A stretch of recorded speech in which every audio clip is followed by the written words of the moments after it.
Capítulo 444. Las dotes de Marxiam. Lección sobre la caridad, sobre la salvación, sobre los méritos del Salvador. ¿Dónde has dejado las barcas, Simón? ¿Cuándo has venido a Nazaret? Pregunta Jesús mientras camina en dirección nordeste, dando la espalda a la llanura del Esdraelón y en dirección al Tabor. Las he mandado de nuevo a pescar, maestro, pero he dicho que cada 3 días estén en Tariquea y no sabía cuánto tiempo me quedaría contigo. Muy bien. ¿Quién de vosotros quiere ir a advertir a mi madre y a María de Alfeo que se agreguen a nosotros en Tiberíades? En casa de José es la cita. Maestro, quisiéramos todos. Di tú quién debe ir y será mejor. Entonces Mateo, Felipe, Andrés y Santiago de Zebedeo, los otros, que vengan conmigo a Tariquea. Explicaréis a las mujeres el motivo del retraso y decidles que cierren la casa y que vengan. Estaremos juntos durante una luna entera. Marchaos, que aquí está la bifurcación, y que la paz esté con vosotros. Y besa a los 4 que se separan y reanuda la marcha con los otros. Pero después de pocos pasos se detiene y observa a Marxiam que camina un poco retrasado con la cabeza baja. Cuando el jovencito llega a donde él, Jesús le pasa la mano por debajo del mentón y le fuerza a levantar la cara. 2 líneas de llanto hay en el rostro morenito. ¿Irás con gusto tú también, tú, a Nazaret? Sí, maestro, pero haz lo que tú quieras. Quiero que te sientas confortado, hijo mío. Ve, corre detrás de aquellos. La madre te consolará. Lo besa y lo deja partir. Marxiam se echa a correr y pronto alcanza a los 4.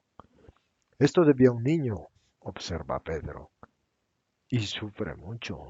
Ayer por la noche que lo encontré llorando en un rincón de la casa, me dijo, es como si me hubieran muerto ayer y mi padre y mi madre.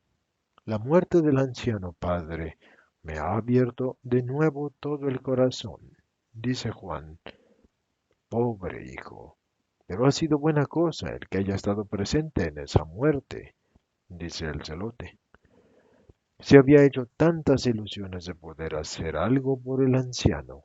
Me decía Porfiria que hacía todo tipo de sacrificios para poder reunir el dinero. Ha trabajado en los campos, ha hecho haces de leña para los hornos y ha pescado y no ha comido los quesitos para venderlos, ni la miel para venderla. Tenía esa preocupación en su corazón y quería tener consigo al anciano. En fin, dice Pedro, es un hombre de propósitos serios. No le pesa ni el sacrificio ni el trabajo. Buenas cualidades, dice Bartolomé. Sí, es un buen hijo, y se contará entre los mejores discípulos. Ya veis con qué disciplina seguía incluso en los momentos más desazonados. Su corazón afligido añoraba a María, pero no ha pedido ir con ella. Ha entendido también lo que es fuerza en la oración que supera a muchos adultos, dice Jesús. ¿Tú crees que hace los sacrificios con una finalidad determinada? Pregunta Tomás. Estoy seguro de ello. Es verdad. Ayer dio la fruta a un viejo diciéndole, reza por el padre de mi padre, que se me ha muerto hace poco, y yo le hice esta observación. Él está en paz, Marciam. ¿No crees válida la absolución de Jesús?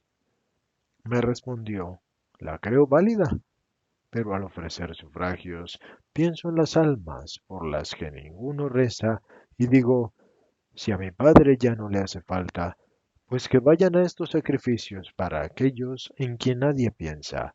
Y me he sentido edificado, dice Santiago de Alfeo. Sí, ayer se acercó a mí y echándome los brazos al cuello, porque en el fondo es todavía un niño, me dijo, ahora sí que eres mi padre del todo. y te devuelvo lo que tu bondad me había posibilitado ahorrar. Ya no le sirve ese dinero a mi anciano padre, y tú y Porfiria hacéis mucho por mí. Yo, conteniendo a duras penas las lágrimas, le respondí, no, hijo mío, vamos a usar ese dinero en limosnas para los ancianos pobres o para huerfanitos pobres, y Dios usará tus limosnas para aumentar la paz al pobre anciano. Y Marxian me dio dos besos tan fuertes que, bueno, que ya no puede contener las lágrimas y Bartolomé, ¿cómo te está agradecido por haber corrido con los gastos? Me decía. Para mí el honor dado al anciano no tiene precio y le voy a decir a Bartolomé que me tenga como criado. Pobre hijo, ni durante una hora.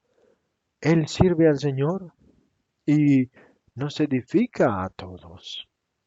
He honrado a un justo. Podía hacerlo porque mi nombre es conocido y me es fácil encontrar a alguien que me anticipe. Desde Bethsaida me encargaré de saldar la pequeña deuda en el fondo de una menudencia. Sí, como dinero es poco, porque los de Jezreel han sido generosos, pero tu amor hacia el condiscípulo no es una menudencia, porque todo acto de amor tiene un valor grande. Vosotros estáis formándoos en este amor al prójimo, que es la segunda parte del precepto básico de la ley de Dios, y que en realidad en Israel ha caído mucho en el abandono. Los muchos preceptos y ese andarse con tiquismiquis, cosas que han subseguido a la clara y coherente y completa ley del Sinaí, dentro de su brevedad, han tergiversado la primera parte de ese precepto básico, reduciéndolo a un cúmulo de ritos exteriores, a los que les falta lo que les da el nervio, el valor, la verdad, o sea, falta la adhesión activa del interior con las obras que cumple con las tentaciones y que supera a las formas del culto externo. ¿Qué valor puede tener a los ojos de Dios la ostentación de un culto cuando luego en el interior el corazón no lo ama? Si no se ama a Dios, no se anonada en un respetuosísimo amor a Dios cuando no lo alaban y admiran, teniendo amor por las cosas hechas por Él, y en primer lugar por el hombre, que es la obra maestra de la creación terrestre. ¿Veis dónde se ha producido el error en Israel? En haber hecho en un primer momento de un único precepto dos preceptos, para separar luego netamente con la decadencia de los espíritus el segundo del primero, como si fuera una rama inútil. No era una rama inútil, no eran ni siquiera dos ramas, era un único tronco, que ya desde la base se había adornado con las distintas virtudes de los dos amores. Mirad esa gruesa higuera que ha nacido allá arriba, encima de aquel collado, nacida espontáneamente y casi en la raíz, o sea, apenas salida de la tierra, se ha formado en dos ramas tan unidas que las dos cortezas se han fundido, pero cada una de las dos ramas han dado las propias frondas a los lados, en forma tan caprichosa que ha dado el nombre de Casa de la Higuera Gemela a este pueblecillo que está en este pequeño collado. Ahora bien, si uno quisiera ahora separar los dos troncos, que en el fondo son un solo tronco, debería usar la segur o la sierra. Pero, ¿qué haría? ¿Haría morir a la planta? O, si fuera tan hábil que guiara la segur o a la sierra de forma que lesionara a uno de los dos troncos solamente, salvaría a uno de los dos, pero el otro moriría inexorablemente y el que quedara, aunque siguiera vivo, estaría semi-muerto y probablemente perdería el vigor y no daría ya frutos o los daría muy escasos. Pues lo mismo ha sucedido en Israel. Han querido cortar y separar las dos partes tan unidas que son verdaderamente una cosa sola. Han querido retocar lo que era perfecto, porque todas las obras de Dios son perfectas. todos los pensamientos, todas las palabras. Por tanto, si Dios en el Sinaí mandó amar a Dios Altísimo y Santísimo y al prójimo con un único precepto, está claro que no son dos preceptos que puedan ser practicados con independencia el uno del otro, sino que son un solo precepto, y no bastándome nunca la formación de que os haga objeto en esta sublime virtud, que es la mayor de todas, la que sube con el Espíritu al cielo, porque es la única que subsiste en el cielo, insisto en ella, que es alma de toda la vida del Espíritu, el cual pierde la vida si pierde la caridad, porque pierde a Dios. Pongan especial atención en esto. El Espíritu pierde la vida si pierde la caridad, porque pierde a Dios. Oídme, imaginad que a vuestra puerta vengan un día a llamar dos riquísimos esposos pidiendo hospitalidad para toda la vida. Podríais decir, aceptamos al esposo, pero no queremos a la esposa, sin oír esta respuesta del esposo. Eso no puede ser, porque no me puedo separar de la carne de mi carne. Si no queréis acogerla, yo tampoco me puedo alojar en vuestra casa, y me voy con todos mis tesoros, de los cuales os habría hecho copartícipes. Dios está aunado con la caridad. Esta es verdaderamente y más íntima y verdaderamente que dos esposos que se aman intensamente, espíritu de su espíritu. Es Dios mismo la caridad. La caridad no es sino el aspecto más manifiesto, más ilustrativo de Dios. Entre todos sus atributos es el atributo rey y el atributo origen, porque todos los demás atributos de Dios nacen de la caridad. ¿Qué es la potencia, sino caridad que obra? ¿Qué es la sabiduría, sino caridad que enseña? ¿Qué es la misericordia, sino caridad que perdona? ¿Qué es la justicia, sino caridad que administra? Y podría continuar así por todos los innumerables atributos de Dios. Y bien, teniendo en cuenta esto que digo, ¿podéis pensar que quien no tiene la caridad puede tener a Dios? No lo tiene. ¿Podéis pensar que pueda acoger a Dios y no a la caridad? Esa caridad que es única y abraza y es creador y criaturas, y no se puede tener de ellas solo una mitad. La tributada al creador sin tener también la otra mitad que es tributada al prójimo. Dios está en las criaturas y está en ellas con su señal imborrable, con sus derechos de padre, de esposo y de rey. El alma es su trono, el cuerpo es su templo. Ahora bien, el que no ama a un hermano suyo y lo hace objeto de desprecio, hace desprecio y produce dolor y niega su reconocimiento al amo de la casa de su hermano, al rey, al padre, al esposo de su hermano. Y es natural que este gran ser que es todo y que está presente en un hermano y en todos los hermanos haga suya la ofensa infligida al ser menor a la parte del todo, o sea, a este o a aquel hombre.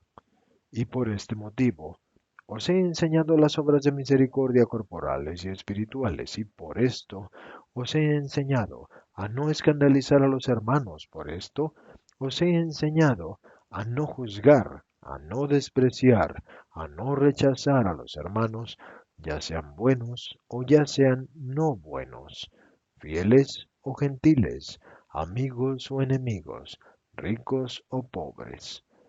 Cuando en un tálamo se verifica una concepción, ésta se forma con el mismo acto, ya se produzca en un tálamo de oro o se produzca en el mullido de paja de un establo.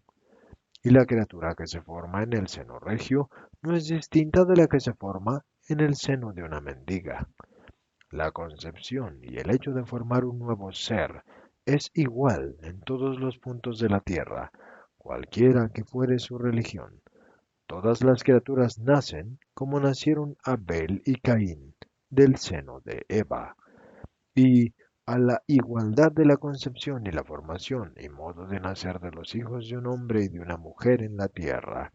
Así corresponde otra igualdad en el cielo, la creación de un alma para ser infundida en el embrión, para que el embrión sea de hombre y no de animal, y lo acompaña desde el momento en que es creada hasta la muerte, y sobreviva a él en espera de la resurrección universal, para volver a unirse entonces al cuerpo resucitado y recibir con él premio o castigo. El premio o el castigo se les dará según las acciones realizadas en la vida terrena.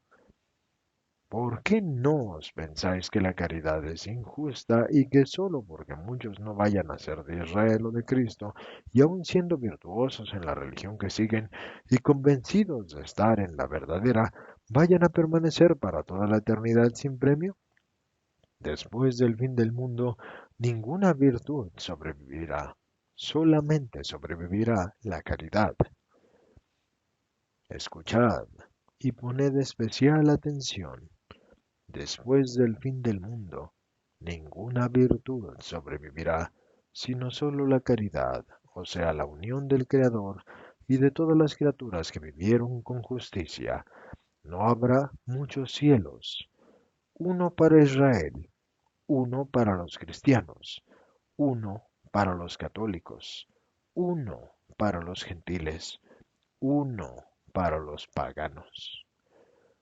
No los habrá, sino que habrá un solo cielo. Igualmente habrá un solo premio, Dios, el Creador, que se une de nuevo con aquellas criaturas suyas que han vivido en la justicia, en las cuales, por la belleza de los espíritus y de los cuerpos y de los santos, admirará su propio ser con alegría de Padre y de Dios. Habrá un solo Señor. No habrá un Señor para Israel, no habrá un Señor para el catolicismo, y no habrá un Señor para cada una de las religiones. Ahora os voy a revelar una gran verdad. Recordadla y transmitirla a vuestros sucesores, y no esperéis siempre a que el Espíritu Santo proyecte luz sobre las verdades después de años o de siglos de obscuridad. Oíd vosotros. Quizás decís, pero entonces, ¿qué justicia hay en el hecho de ser de la religión verdadera si al final del mundo vamos a ser tratados de la misma manera que los gentiles? Os respondo la misma justicia que hay, y es justicia verdadera para aquellos que, aun siendo de la religión santa, no serán bienaventurados por no haber vivido como santos. Un pagano virtuoso, por el solo hecho de haber vivido con virtud escogida y convencido de que su religión era buena, tendrá al final el cielo. Pero ¿cuándo? Cuando llegue el fin del mundo, cuando de las cuatro moradas de los que han muerto queden solo dos, el paraíso y el infierno, porque la justicia en ese momento deberá conservar y dar estos dos reinos eternos respectivamente a quien del árbol de libre albedrío escogió los frutos buenos y a aquel también a quien escogió los frutos malos. Pero, ¿cuánta espera antes de que un pagano virtuoso llegue a ese premio? ¿No consideráis esto? Y esa espera especialmente desde el momento en que la redención con todos los consiguientes prodigios se verifique y el Evangelio sea predicado en el mundo, será la purgación de las almas que vivieron con la justicia en otras religiones y que no pudieron entrar en la fe verdadera después de conocerla como existente y efectivamente real. Para ellos, el limbo durante siglos y siglos, hasta el fin del mundo. Para los creyentes que creen en el Dios verdadero y que no supieron ser heroicamente santos, el largo purgatorio. Y para algunos podrá terminar en el fin del mundo, pero después de la expiación y la espera, todos los buenos, cualquiera que fuere su procedencia, estarán a la derecha de Dios. Los malos cualquiera que fuere su procedencia, estarán a la izquierda de Dios, y luego en el infierno horrendo, mientras que el Salvador entrará con los buenos en el reino eterno. Señor, perdona si no te entiendo. Lo que dices es muy difícil, al menos para mí. Dices siempre que eres el Salvador y que redimirás a los que creen en ti, y entonces los que no creen, o porque no te han conocido por haber vivido antes, o porque es tan grande el mundo y no han tenido noticia de ti, ¿cómo pueden ser salvados? Pregunta Bartolomé. Ya te lo he dicho, por su vida de justos, por sus obras buenas, por esa fe suya que consideran verdadera. Pero no han recurrido al Salvador. Pero el Salvador por ellos, también por ellos, sufrirá. ¿No consideras, Bartolomé, que gran valor tendrán mis méritos de hombre y Dios? Mi Señor, en todo caso inferiores a los de Dios, a los que por consiguiente posees desde siempre? Respuesta correcta y no correcta. Los méritos de Dios son infinitos, dices. Todo es infinito en Dios, pero Dios no tiene méritos en el sentido de que no ha merecido. Tiene atributos, virtudes que le son propias, propias suyas. Él es el que es, la perfección, el infinito, el omnipotente. Pero para merecer hay que llevar a cabo con esfuerzo algo que sea superior a nuestra naturaleza. No es un mérito comer, por ejemplo, pero puede ser un mérito el saber comer parcamente, haciendo verdaderos sacrificios para dar a los pobres lo que ahorramos. No es un mérito el estar callados, pero lo es cuando lo estamos no replicando contra una ofensa, y así sucesivamente. Ahora bien, como tú puedes comprender, Dios es perfecto e infinito. Él no tiene la necesidad de someterse a esfuerzo, pero el hombre Dios puede someterse a esfuerzo, humillando la infinita naturaleza divina a la limitación humana y venciendo a la naturaleza humana que no está ausente de él, ni en él es metafórica, sino que es real, con todos sus sentidos y sus sentimientos, con sus posibilidades de sufrimiento y muerte, y con su voluntad libre. A nadie le gusta la muerte, especialmente si es dolorosa, precoz e inmerecida. A ninguno le gusta, y no obstante, todo hombre debe morir. Por tanto, el hombre debería mirar a la muerte con la misma alma con que ve que termina todo lo que tiene vida. Pues bien, yo fuerzo a mi humanidad a amar la muerte. No solo esto, he elegido la vida para poder tener la muerte por la humanidad y por eso yo, en mi condición de hombre y Dios, adquiero esos méritos que en mi condición de Dios no podía adquirir y con ellos, que son infinitos por la forma como los adquiero y por la naturaleza divina unida a la humana, y por las virtudes de la caridad y la obediencia con las cuales me he puesto en condiciones de merecerlos, y por la fortaleza, la justicia, la templanza, la prudencia, y por todas las virtudes que he puesto en mi corazón para hacerlo grato a Dios, mi Padre, yo tendré un poder infinito no sólo como Dios, sino también como hombre que se inmola por todos. O sea, que alcanza el límite máximo de la caridad. Lo que da el mérito es el sacrificio. Cuanto mayor es el sacrificio, mayor es el mérito. Si es completo el sacrificio, completo es el mérito.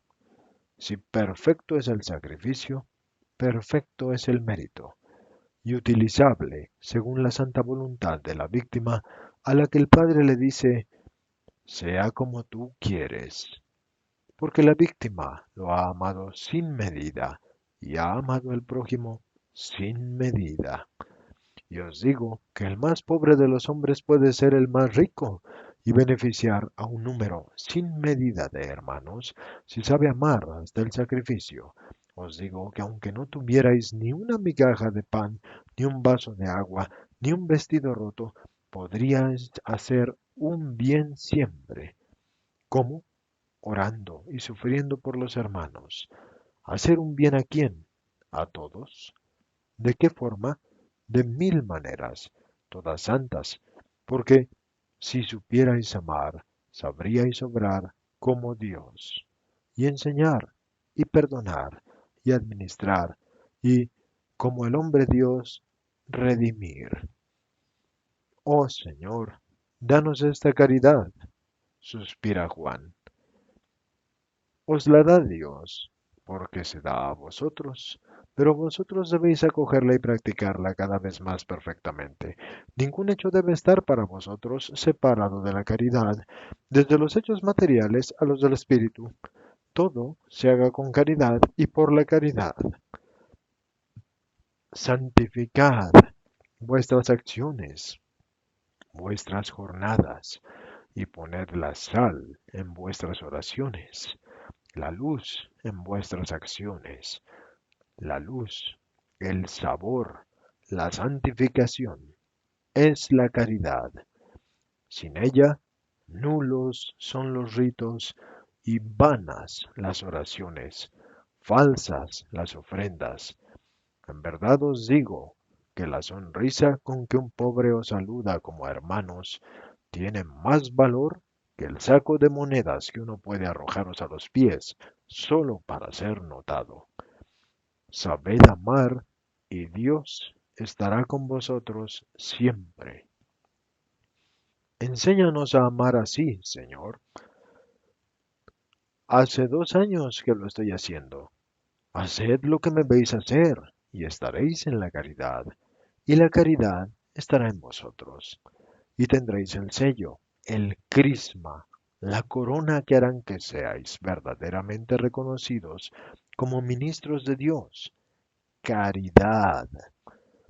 Ahora vamos a detenernos en este lugar umbrío. Aquí hay hierba tupida y alta, y los árboles mitigan el calor. Proseguiremos cuando atardezca.